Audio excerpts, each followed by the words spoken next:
innovations could be well within our reach. And so how should we create that environment and how should we nurture that innovation moving forward? There may be other technologies where it's perhaps, of course, if we are innovative is always good, but depending on some technology developed somewhere and just adopting it here is not bad, provided we are sure that we are not likely to get into any vulnerabilities. And so we have addressed that point. There may be yet another set of technologies where by design we may decide to depend. Simply because the size of market that technology is likely to cater may be extremely small, and there may not be, let's say, no strategic connotation involved, no vulnerability likely to set in. And so it doesn't make sense to invest in manufacturing capacity where the demand is not viable and there is no strategic consideration. And so we could, in fact, as a policy, decide to depend on some technologies developed elsewhere.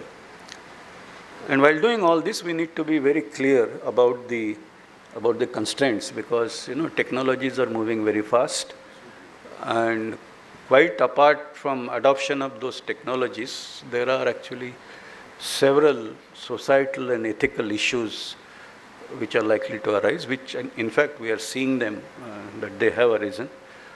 And so the question is how as a society we address ourselves in terms of, number one, policy decision, taking them forward, educating our people in terms of the use of that technology, and so on and so forth. Now, you have this cocktail of technologies, you have a kind of a well-considered logic of what we should do about it. But there are a few things which are kind of cross-cutting, which you have to do regardless of a particular user need that you're talking about. For example, materials. They're important for a whole range of domains. Manufacturing, again, very important for a whole range of domains. Communication technology. And of course, the creating infrastructure, either for manufacturing or for skill development or for research and development. And similarly, fundamental research. Many times we have this, I do fundamental research, so I have nothing to do with applied work, and vice versa. And when you go to industry, it becomes even worse. That do you have floor experience or you are bookish? Now, I think that language has to vanish. If you are really talking about translating ideas to products, we need to link fundamental research to applied research, to technology, to products, and for that matter, to large-scale deployment of that products. And but then certain trends are visible, and they are listed here, and it may not be necessarily a complete list. So the shape of technology products tomorrow is likely to be quite different than the shape of technology products we are used to today. And in fact, the brain-computer interface related discussion that is going to take place today will give you a very good example, a very good glimpse of that phenomenon. Then, of course, to connect this document with the sectoral roadmaps, which are big documents by themselves, there is a pullout at the end of this document where there is one page, and this is actually a copy of that page. So there are 12 such pages where in each sector there is a vision statement, there are issues, what are the emerging trends and concepts, what are the future technologies, and some such aspects. And they're all listed there. this is not the time to really run through them because obviously there are 12 of them and each one there are more than 12 numbers, so no question of reading 150 numbers, but they're all there in the documents. I'll skip on that. And then we have identified grand challenges. And the logic is grand challenge is a thing where the whole nation rises. Man on the moon was a grand challenge. There were people who criticized whether that expenditure is worth it. But both on account of the national pride and more importantly on account of the spin-offs that working on these grand challenges have created, it actually gives the nation a big gauge. So we said, okay, we should also identify some grand challenges, and we have 10 of them. Again, I'm not going to read them, but they're typically like taking rail to on one side Tawang and other side Leh. Both are very difficult terrains, but I think it has strategic significance. But more important than that, it will do in much bigger way what Konkan Railway has done today, or the railway in Kashmir, Jammu and Kashmir has done today, or for that matter, in the British era, whatever the train in the Khandala Ghats has done. You know, if you imagine the point of time when these were implemented, these were huge challenges, and I think we know how important those have been for the economy of the country. On the other hand, there are items like guaranteeing nutritional security and eliminating female and child anemia. When we're talking, we're just saying, what are we talking about this as a grand challenge? But it so happens that if you want to, once you address this challenge, there are several things get taken care of, including our young children being able to rise to the full potential and not be handicapped on any account arising out of nutritional or other deficiencies. Same thing is true in the context of mother. So like that, there are a number of challenges. And then finally, the last one is a discussion on technology and society. And I'll just read that out. The next generation of technological intervention into human lives due to the confluence of, we have these new things, NBIC, nanotechnology, biotechnology, IT, and cognitive science, will throw up new and perhaps intractable ethical dilemmas. And this is where we need, with judicious policy and conscious planning, technology is a wonderful instrument in perfecting democracy and empowering the people. And of course, if you don't do that, it has the other edge of a double-edged sword. Then we have listed call to action. Different actors have to do different things: the government, the industry, the academia, R&D institution. Some with respect to policy, some with respect to actual pursuit of program, some with respect to creation of an innovation ecosystem. We identified several key activities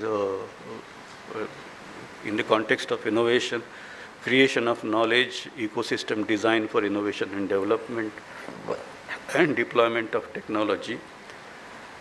And then several articulations on the path forward.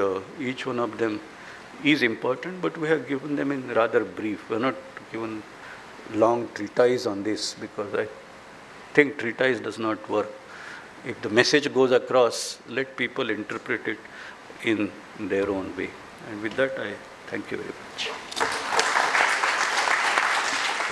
Thank you so much, sir, for your valuable speech. Ladies and gentlemen, now I would like to invite much awaited talk by Professor Ashutosh Sharma, Secretary, Department of Science and Technology. Before joining DST, As secretary in January 2015, Professor Sharma was an institute chair professor and the head of chemical engineering, IIT Kanpur.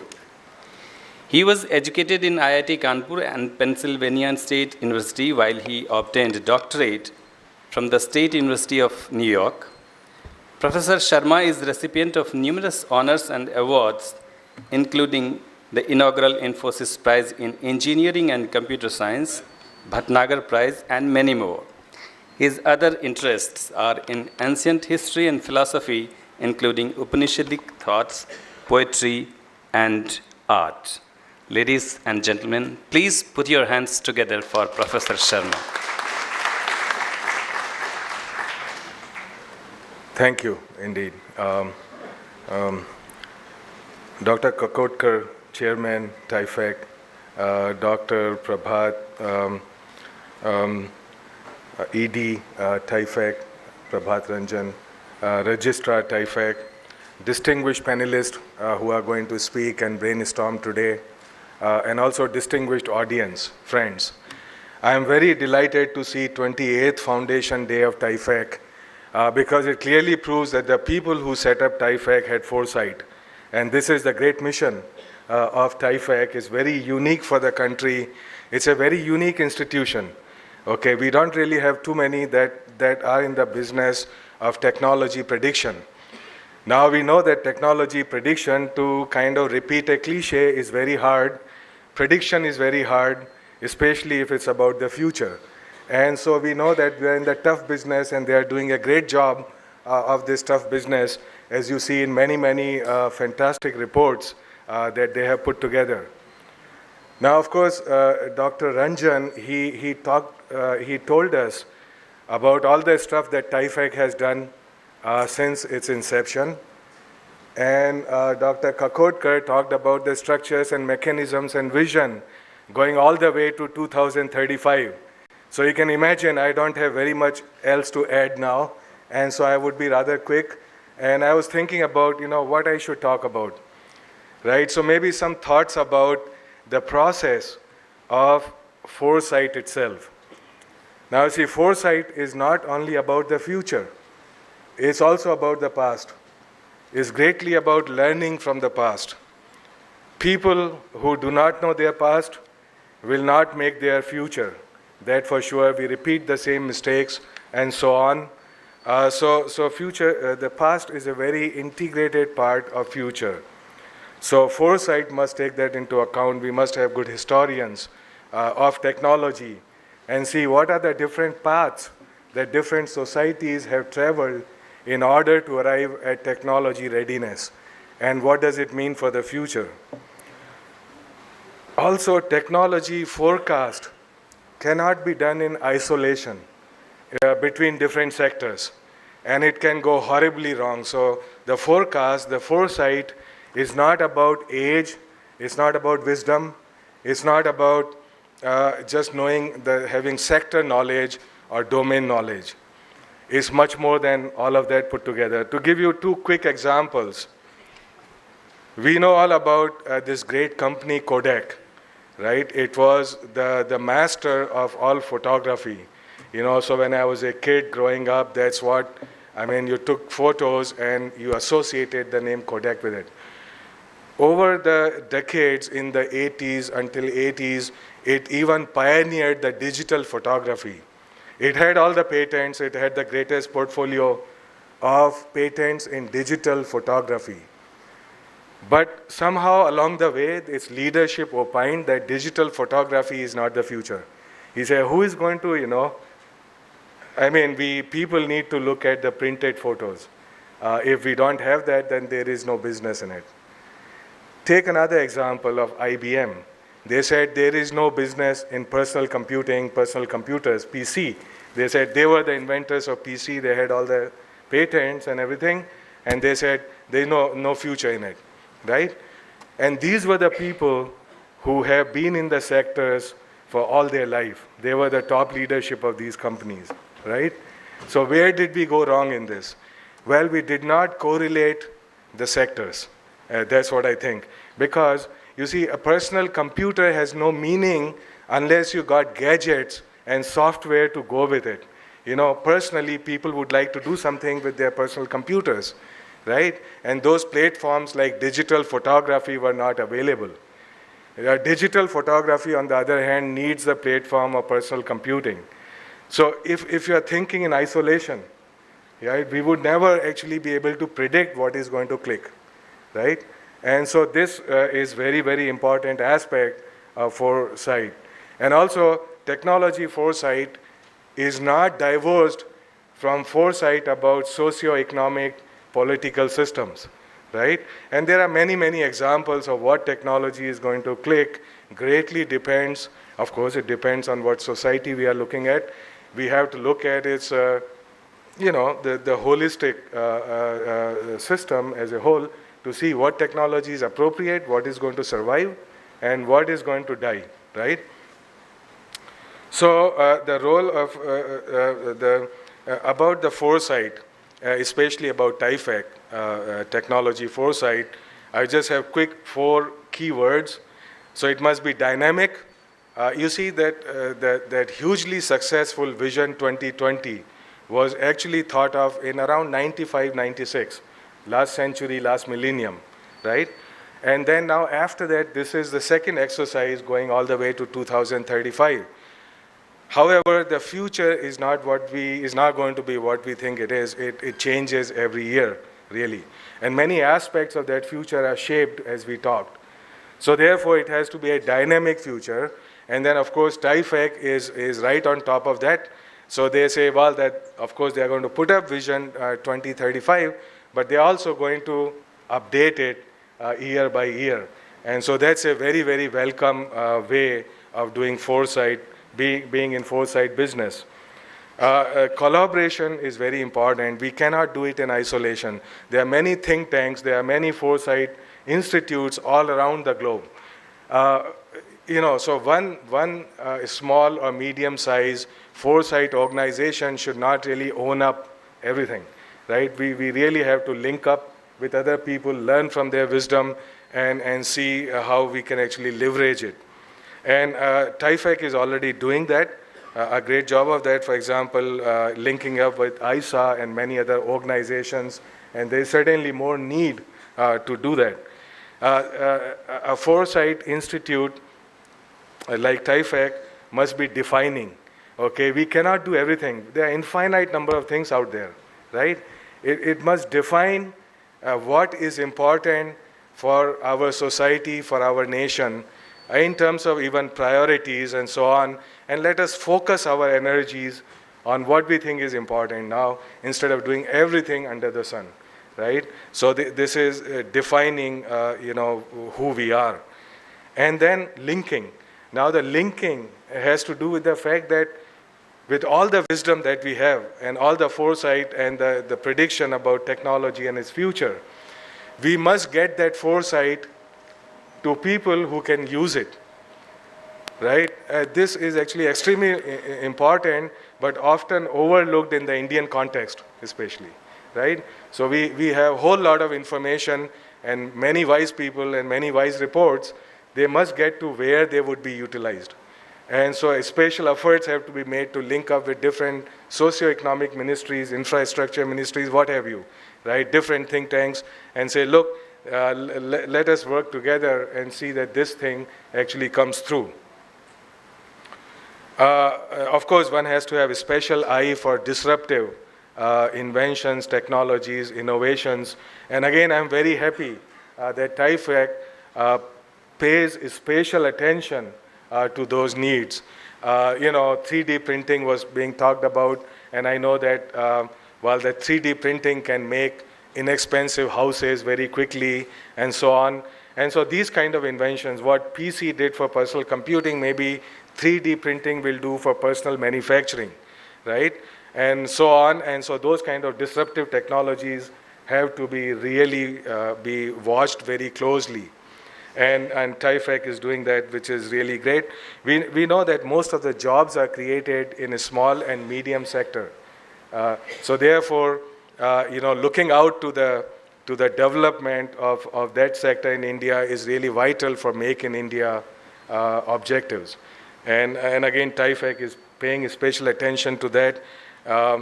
You see, so I want to conclude actually, there is not very much more to talk about. I just want to say, you see, knowledge systems are like a pyramid, you know, so it's like this, the base is whole lot of data and information, and in the internet age, it's very easy to get lost in that. I mean, there are tons, armloads of data out there, infinite data out there, information overload, right? Now, we have to sift very methodically from this information overload to arrive at a little higher level of hierarchy which allows for the control and management of that information. Then we go to knowledge. From information to knowledge, you distill some operating principles, right? That's the knowledge. And then from knowledge, even some of us can get to wisdom, which is a little bit higher, right? And I'm not even talking about enlightenment here, right? Which is maybe a point on top of this pyramid. But leaving that out, you see that wisdom is actually needed sometimes right in the beginning. That insight is needed even before you start distilling the data, right? Because sometimes you start with a lot of data and then try to distill knowledge out of it, right?